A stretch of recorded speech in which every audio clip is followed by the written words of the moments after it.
mootummaan naannoo Oromiyaa mala badhaadhinaa milkeessuu fi karoora xiqqii bara 2018 qopheesseera.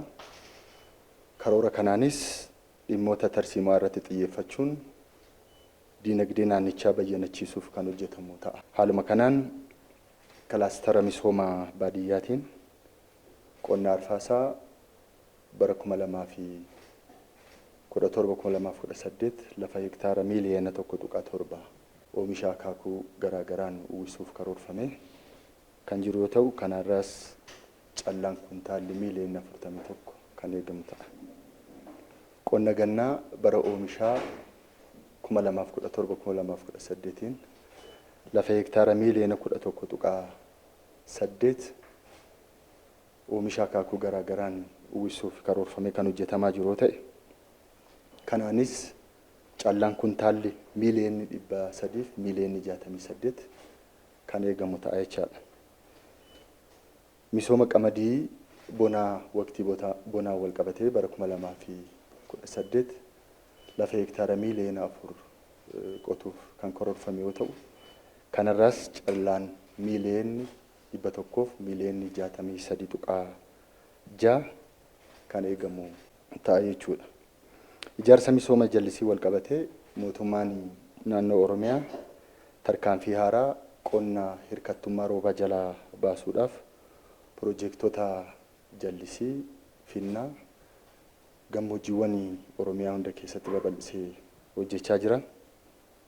Haaluma kanaan bara 2018 piroojektota buleeyyii jallisii 237 ijaaramaa jiran keessaa piroojektota finnaa 15 dabalatee piroojektota 163 sadarkaa garaagaraa irratti argaman xumuramuu fi kan hojjetamu ta'a jechaadha.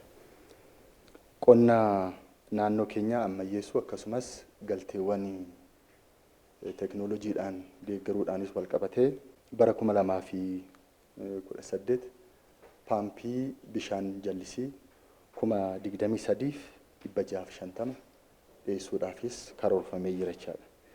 Ijaarsa piroojektota bishaan dhugaatii wal qabatee qorannoo piroojektota haaraa 231 piroojektota bishaanii buleeyyii 2,826 ijaaramaa jiran keessaa piroojektota bishaan dhugaatii qulqulluu 2,602 xumuruun hawaasa miiliyoona 1.6 fayyadamaa taasisuudhaaf kan hojjetamu ta'a jechaadha. Kilaastara misoomaa magaalaa wal qabatee magaalota bakka gurgurtaa fi oomishaa taasisuudhaaf xiyyeeffannoo olaanaadhaan kan hojjetamaa jiru yoo ta'u, kilaastara industirii godoo 25,000 ol jiddugala gabaa 2,162 gabaa sanbataa fi dilbataa akkasumas bifa cimina qabuun kan itti fufsiisnu ta'a. Kunis qaala'insa gabaa yeroo ammaa jiru kan dhiyeessiidhaan wal qabatee rakkoolee jiran furuudhaaf kan tajaajilu waan ta'eef gabaan sanbataa fi dilbataa cimee kan itti fufu ta'a jechaadha. Carraa hojii uumuudhaanis wal qabatee hojii dhabdoota miiliyoona 2.7 carraa hojii uumuudhaaf kan karoorfame yoo ta'u, kanaafis qarshiin biiliyoonni 15.9 liqiidhaan dhiyeessuudhaaf karoorfamee jira. Kana qofa otoo hin taane bakka oomishaaf gurgurtaa lafa hektaara 98,000 kan dhiyeessamu yoo ta'u, sheedii 6,818 akkasumas leenjii interpreneurshipidhaan wal qabatu namoota miiliyoona 4.2 leenjiin kan kennamu ta'a jechaadha. Piroojektota investimentii simachuu wal qabatee piroojektota investimentii 10,500 qarshii kaapitaala biiliyoona 200 ol galmeessan simachuudhaaf kan karoorfame yoo ta'u, kanaanis namoota miiliyoona 1 carraa hojii kan uumu ta'a jechaadha. Kilaastara misoomaa hawaasummaa ilaalchisee mootummaan naannoo Oromiyaa egeree dhalootaaf xiyyeeffannoo olaanaa kennee misooma barnootaa hojjechuu irratti argama. Haaluma kanaan bara 2018 manneen barnootaa bu'uura boruu 2,853 Manneen jireenya barsiisota sadarkaa tokkoffaa 30,444, manneen barnootaa sadarkaa tokkoffaa 170, manneen barnootaa sadarkaa lammaffaa 22 hirmaannaa hawaasaa fi bajata mootummaan hojjechuudhaaf karoorfamee jira. Kanaanis hirmaannaa barattootaa naannoo keenyaa gara miiliyoona 13tti guddisuudhaaf kan hojjetamu ta'a jechaadha. Misooma fayyaatiin walqabatee dhaqqabummaa tajaajila fayyaa fooyyessuu ilaalchisee manneen qorichaa moodela hawaasaa 127 fayyadamtoota inshuraansii fayyaa hawaasaa gara miiliyoona 31.5tti ol guddisuudhaaf kan hojjetamu ta'e du'aatii haadholii fi daa'immanii akkasumas ittisaa fi to'annoo dhukkubaa irrattis xiyyeeffannoo olaanaadhaan kan hojjetamu ta'a jechaadha. Karaa sara bulchiinsa horataalee mootummaatiin walqabatee galii mootummaa naannoo Oromiyaa guddisuudha.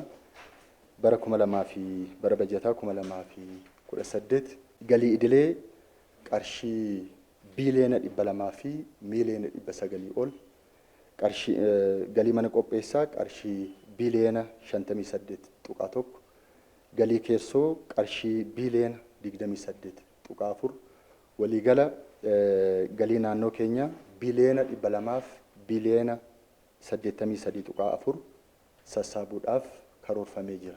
Kanarraa kanumaan galiin naannoo keenya humni galii naannoo keenyaa maddisiisu akkasumas sassaabu yeroodhaa gara yerootti guddataa kan jiru ta'uu isaa namatti agarsiisa. Kunis dandeettii galii maddisiisu galii sassaabu naannoo keenyaa yeroodhaa gara yerootti guddataa jira.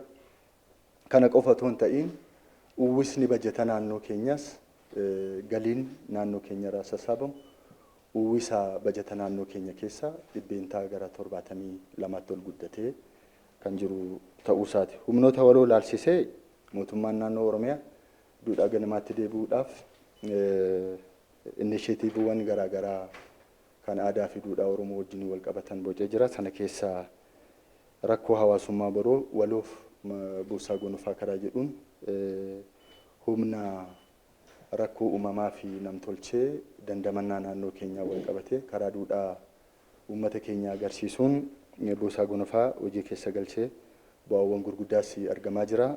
Bara 2018 miseensa buusaa gonofaa 900 horachuudhaaf karoorfamee kan jiru yoo ta'u kanaanis miseensi buusaa gonofaa akka naannoo Oromiyaatti argamu gara miiliyoona 23tti kan 28tti kan ol guddatu ta'a jechaadha. Buusii fi gumaata buusaa gonofaarraa qarshii biiliyoona 5.5 sassaabuudhaaf karoorfamee jira.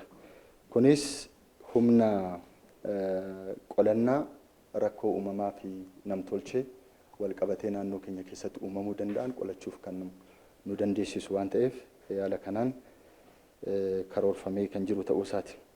Gama biraatiin haqa waloo mirkaneessuuf mana murtii aadaa karaa jedhuunis dhaqqabummaa haqaa sirna haqaa diriirsinee bu'aawwan gurguddaa fi itti quufinsa uummataas kan fide keessaa mana murtii aadaati. Bara 2018 mana murtii aadaa sadarkaa jalqabaa 509 mana gaaddisa mana murtii aadaa 3,224 haala duudhaa Oromoo ibsuun kan ijaaraman ta'a.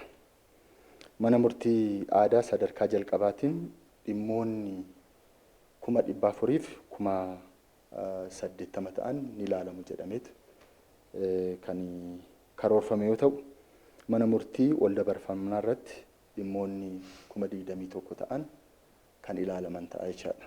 Kanaaf murtii haqa qabeessa kennuu akkasumas hariiroo hawaasaa cimsuu keessatti gahee olaanaa qaba waan ta'eef manni ijaarsa isaas akkasumas dhaqqabummaa manneen murtii aadaas xiyyeeffannoo guddaadhaan kan hojjetamu ta'a jechaadha. Mootummaan naannoo Oromiyaa gola Oromiyaa hunda keessatti nageenya mirkaneessuudhaaf xiyyeeffannoo addaatiin kan hojjetu ta'a. Haaluma kanaan dura barameen balballi nagaaf baname kan hin cufamne harki nagaaf diriirees kan hin dachaane ta'uusaa irra deebinee ibsuu barbaanna. Kanaan dura mootummaan naannoo Oromiyaas akkasumas abbootiin gadaa haadholiin siinqee waamicha nagaa irra deddeebiidhaan humnoota humnoota hidhatanii naannoo keenya keessa socho'aniif taasisaa ture jira. Kanaanis dargaggeeyyiin yookiin humnoonni hidhatanii socho'an kumaatamaan lakkaa'aman daandii nagaa filatanii gara nagaatti deebi'anii jiru. Kanaanis naannoo keenya keessatti nageenyi yeroo kam caalayyuu kan mirkanaa'aa jiru. Bahanii galuun hojjetanii galuun sochiin diinagdee yeroo kamiyyuu caala kan fooyya'aa dhufe ta'uu isaa namatti agarsiisa. Kanas daran cimsineetti fufuudhaaf waamicha karaa nageenyaa ammas nuffii tokko malee irra deddeebinee kan dhiyeessinu ta'a. Hidhattoonni baay'een dhibbaan lakkaa'aman ammas waamicha kana fudhatanii gara nagaatti deebi'aa jiru. Naannoon keenya nageenyi isaa mirkanaa'aa jira jechaadha. Kun akkuma jirutti ta'ee hojiin olaantummaa seeraa kabachiisu naannoo keenyatti humnoota walootiin caasaan mootummaa sadarkaan jiru hojii tarkaanfii olaantummaa seeraa opereeshinii adda addaa geggeessuunis bifa qindaa'aa ta'een jabaatee kan itti fufu ta'uusaa ibsuu barbaannaa. Galatoomaa jechuu barbaanna.